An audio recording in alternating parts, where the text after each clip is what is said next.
right, so our most basic rational function that we can have would just be f of x equals 1 over x, okay? And this function has a horizontal asymptote right here at the x-axis. Oh, sorry, on my pen selected here.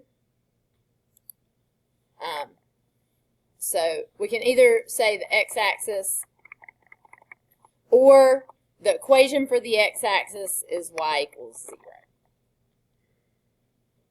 And it's going to have a vertical asymptote at the y-axis, which is x equals 0.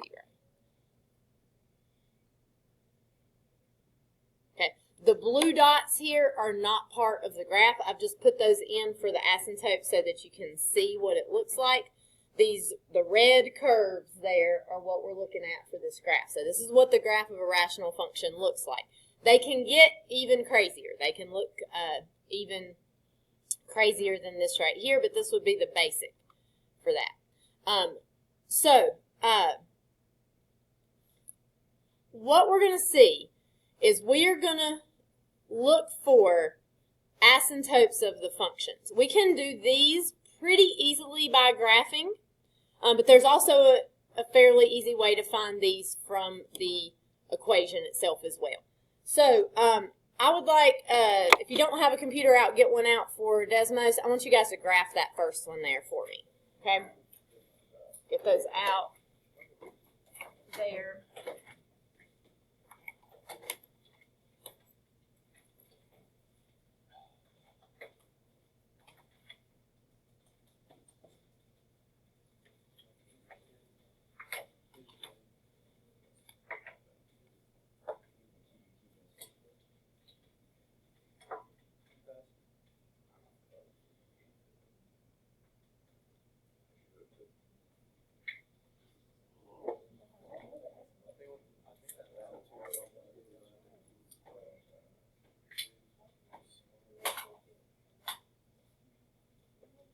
Alright, so type this one into Desmos here for me.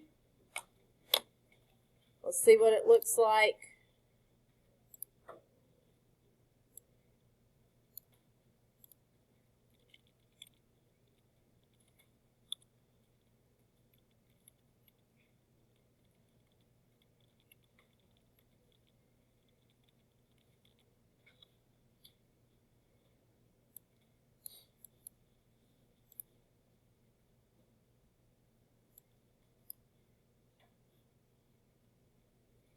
There.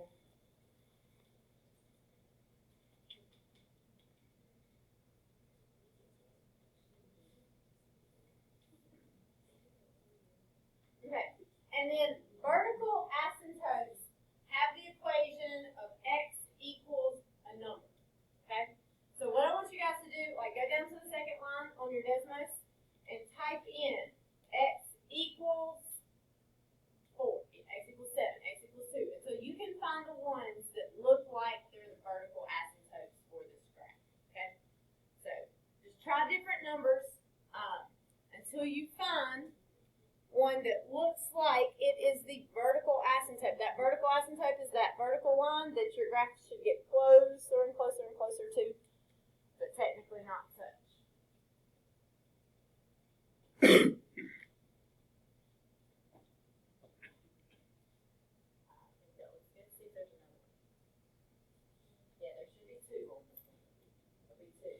Find one, go down to the next line, so you can find the other. Will it be y or something? It's going to be x equals the number. X equals gives you a vertical line. Y equals gives you a. We're going to focus on that right now.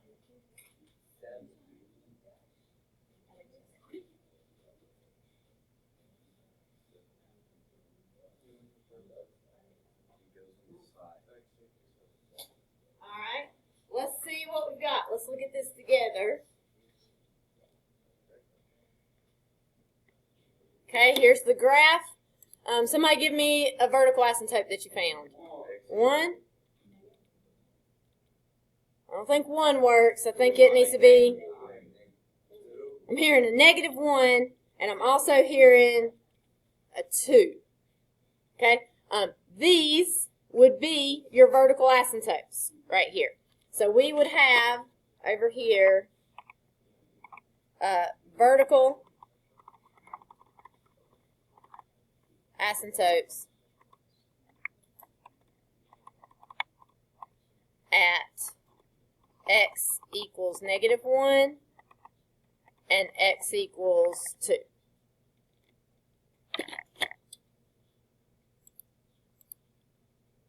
Okay, do we all see that? You've got those lines that the graph gets closer and closer to there. Now, I want you guys to look at the equation of that function. Okay? What do you notice? How does that equation relate to the vertical asymptotes? Anybody see how we could find that? Okay, what do you think, Zoe? The signs of the denominator are flipped because if I plug in -1 right here, I'll have -1 plus 1. That will be 0, right? And 0 times anything will give me a 0 in the bottom of a fraction. Can you divide something by 0? Like if you do like 7 divided by 0, it's going to tell you it's undefined, right? You cannot have zeros in the denominator. It causes the function to be undefined. That's why we have a vertical asymptote there. So I could have told you immediately from looking at this that my vertical asymptotes were going to be at -1 and 2. I could have told you immediately because I already knew that that would be the case. So if I'm looking over here at example 2, for example 2, where, without graphing it, would I have vertical asymptotes? 1, close, not exactly +3. Okay, it's going to be like right here. It's got a 2 in front of it, so you've got to do like 2x minus 3 equals 0. You move the 3 over, so 2x equals 3, and then you divide by that 2, so you will get x equals 3 over 2, or it's going to be 1/2, so you would have these 2. Now let's graph it to make sure it's right, because the good thing about these is you can always graph it to see if it looks like it works.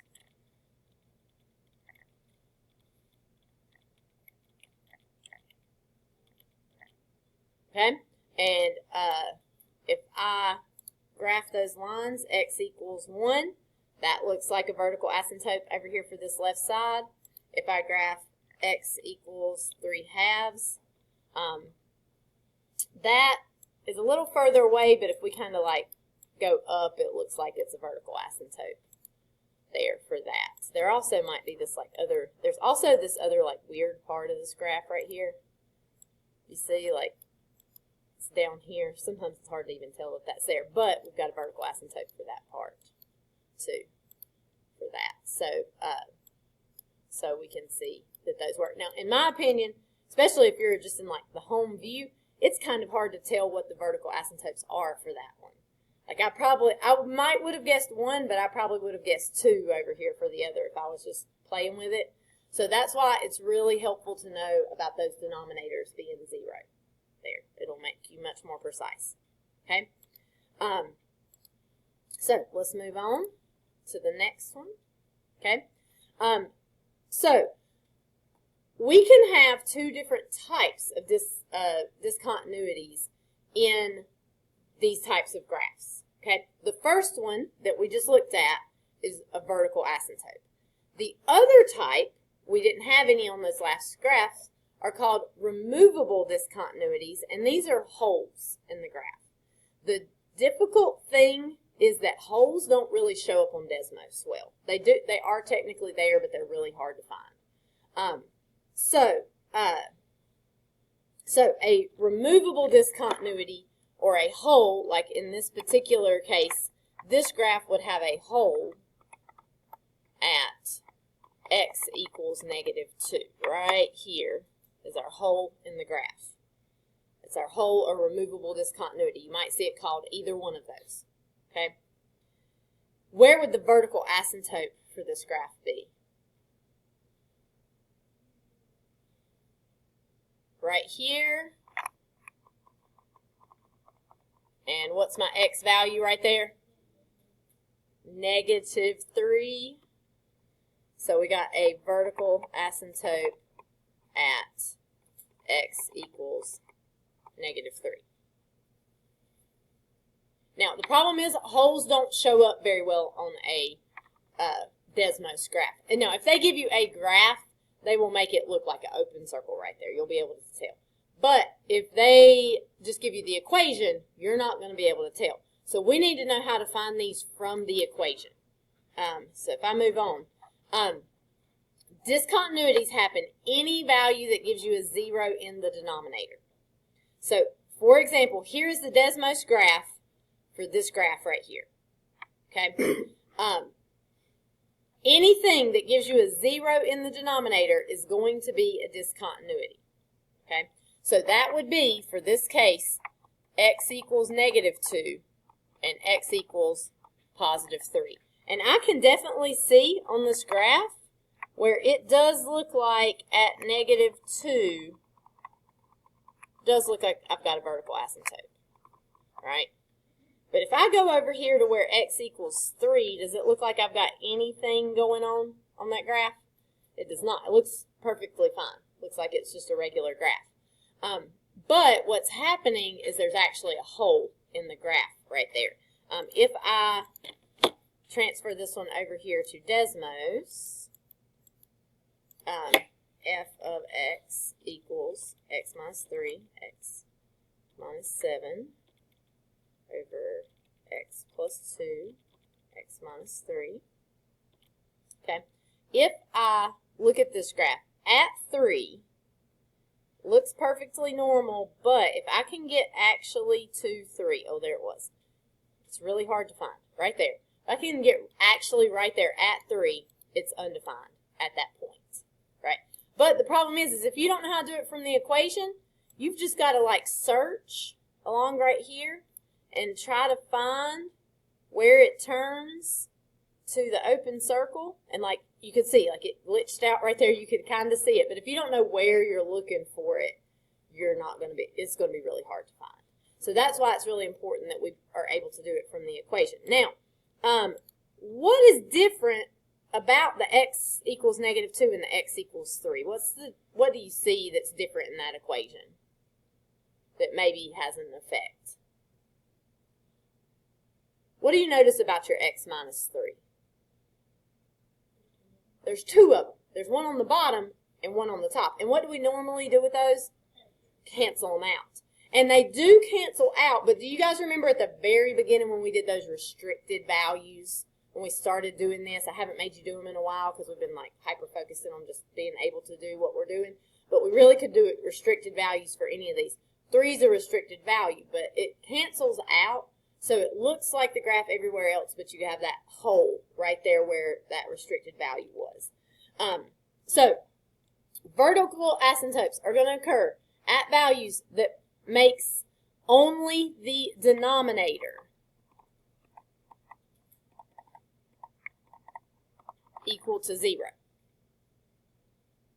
So you have something in the bottom that does not cancel out with the top. So we don't have x plus 2 on top and bottom. That's going to give us a vertical asymptote. Removable discontinuities, or holes, occur at values that make both the numerator and the denominator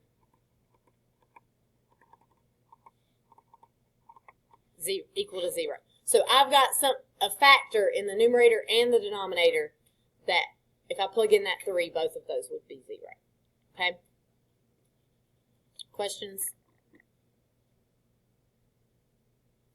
Okay, so for these problems, we need to find all of the discontinuities and tell which type they are. They're either going to be vertical asymptotes or they'll be holes or removable discontinuities there. If I look at the first one, I've got the bottom of this fraction is 2x minus 5. Okay, so if the bottom of this fraction is 2x minus 5, is it going to cancel with anything in the top? No, there's nothing in the top except for that 1, right? So it doesn't cancel. So if it doesn't cancel, which one is it, Cannon? Is it a vertical asymptote or is it a hole? Vertical asymptote, if it does not cancel. So I know I'm going to have a vertical asymptote at where, how do I figure out what number it is? Some of these were easier than this one. What am I hearing over here? What do you mean by 5/2? Like 52, 5.2, 5/2. Yes, that is right. Because what you're going to do is you're going to say, I need to know what makes 2x minus 5 equal to 0. So I'd have to add that 5 to move it over to the other side. So 2x would equal 5. And I would divide by 2. And then I would get x equals 5/2. Or you can do 2.5 if you want. There. Okay, and that's a vertical asymptote because it doesn't cancel with the numerator. You can check yourself on Desmos pretty easily on vertical asymptotes. Because if I graph y equals 1 over 2x minus 5, and I graph x equals 5/2, it should look like a vertical asymptote for that graph, and it does. Okay? Questions there?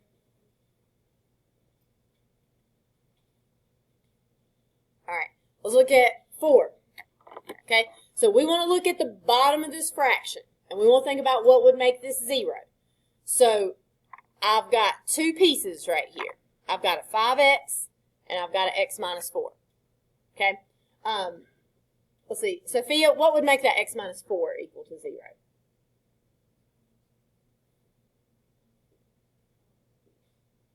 What number could I plug in for that x that would make like the whole thing 0? 4, right? So this one is going to be x equals 4. And then over here I got 5x. So what could I plug in to make that part 0? Not negative 5. Because this one is not like x plus 5. If I put negative 5 there, 5 times negative 5 would be negative 25. 0. So when it's like a GCF right there, where it's just a number of times something, it's just 0.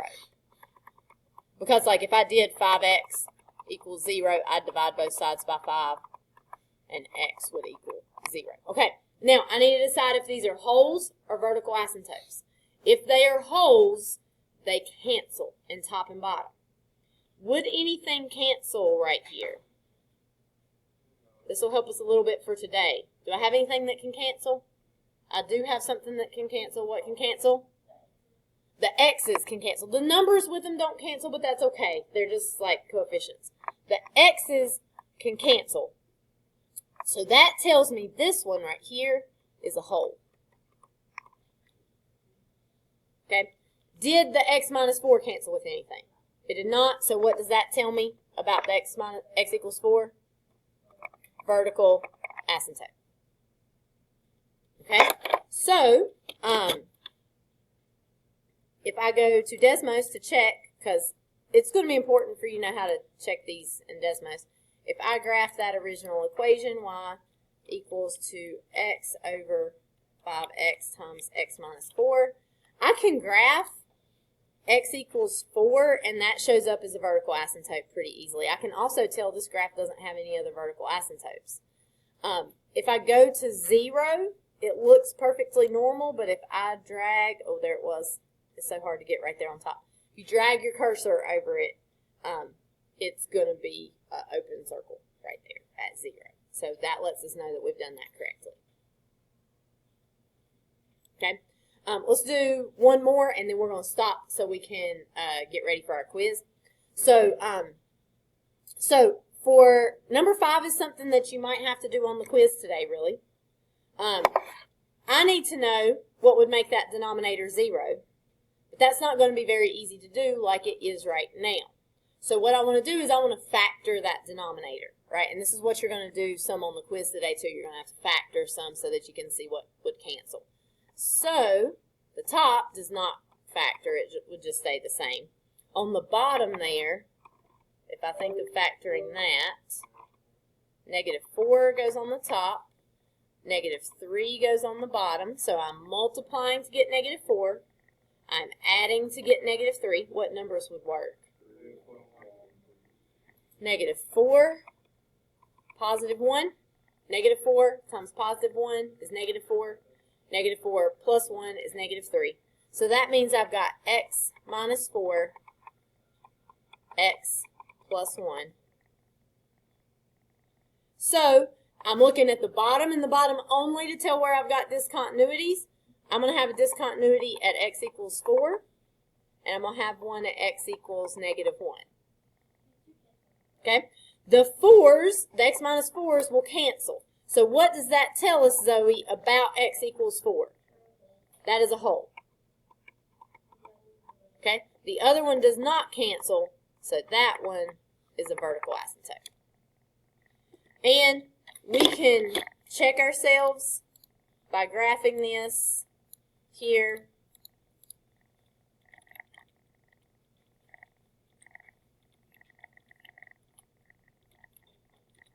Here. And then if I do x equals negative 1, oh, yep, that looks like our vertical asymptote. And at 4, I'm supposed to have a hole, so if I go over here, oh, there it was, I saw it. There we go. Right there at 4, I've got a hole in the graph. Okay, questions? Okay, we have not got through all of this.